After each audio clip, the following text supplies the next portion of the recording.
You already know how to measure revenue. What's harder to name is the return you're leaving behind when that's the only thing you measure. This episode is going to shift how you think about ROI by expanding the definition. I've worked with founders who are scaling for years, and the ones building something that lasts track more than one kind of return. Stay with me to the end because the question I close with is the one that changes the decision. Hi, welcome to the podcast. I'm Sheila Botello, and I believe true success is built from the inside out. This minisode is designed to help you live into what lights you up this week. So I want to talk about ROI today. And before you think, yes, I know that means return on investment, hear me out, because I think the way we've been handed this concept is actually costing a lot of founders some of their best ideas. Here's what I've noticed. There's a moment that so many people hit, usually somewhere around your fourth or fifth year of building, and revenue is real, the business is working, and then an idea comes up, something that genuinely lights you up, something that feels deeply aligned with where you're going. And instead of moving on it, you hesitate. You go looking for the clean, provable return. You try to run it through some kind of formula. And when it doesn't fit neatly, you shelve it. Maybe you tell yourself it's not the right time. Maybe you frame it as being strategic. But underneath that hesitation, there's usually a narrow definition of what counts as a return. And that's what I want to crack open today. We talk about ROI like it's a fixed formula. Input, output, dollars in, dollars out. And that framing has its place. Truly, it does. I'm not here to tell you revenue doesn't matter. It certainly does. It absolutely matters. It's foundational. But that formula was never designed to measure everything that actually compounds in a business. And when we apply it like it's the only lens, we end up making decisions based on incomplete data.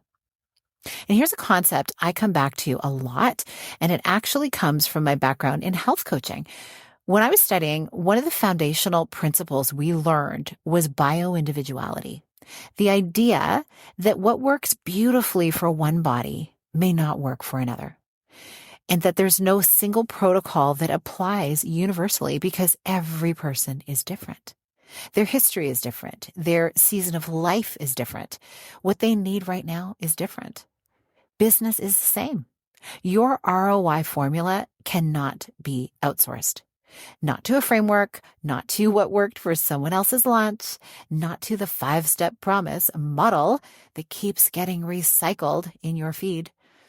The return that makes sense for your business in this season and with your specific capacity and vision, that's yours to define. So let me offer you a way to think about this that I've been using with my clients and in my own work as well. There are at least 4 kinds of return worth tracking. The first is monetary ROI, revenue, profit, conversion. This one is measurable and it matters. It's the foundation. We're not skipping it, of course. The second is identity ROI. This one is the return of who you become by actually executing the idea. The courage muscle that you build, the public leadership reps that you get, the version of you that shows up on the other side of doing that thing that you were scared to do. This compounds, and it compounds in ways that show up everywhere, not just in one launch or one offer. The third is relational ROI, the depth of your community, the trust you build over time, the signal recognition that happens when the right people start to see you clearly and refer aligned clients without even being asked. This one multiplies, and it tends to multiply quietly underneath the surface right up until it doesn't.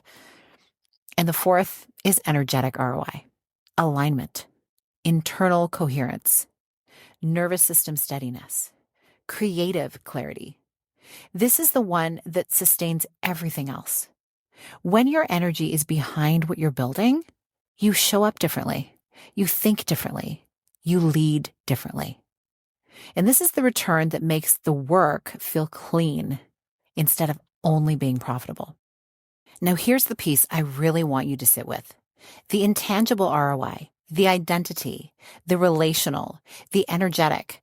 That's often the causal layer underneath the financial return, meaning it doesn't just happen alongside the money. It's often what creates the conditions for the money. Founders who build something that lasts are usually tracking all four, whether they call it that or not. And when you start evaluating your ideas through all four of these lenses, something shifts. You stop abandoning the thing that feels most aligned just because it doesn't fit in the conventional model. You start seeing the fuller picture of what's actually building in your business. Trailblazing is not reserved for tech giants. It's available to every founder willing to fit out rather than fit in. Before you evaluate the return on your next idea, I invite you to get clear on which kind of return you're actually measuring. I go deeper on this topic and so many others in Sheila's notes. You can go to the show notes to learn how to get on that list and receive Sheila's notes, all about my reflections for founders who are scaling.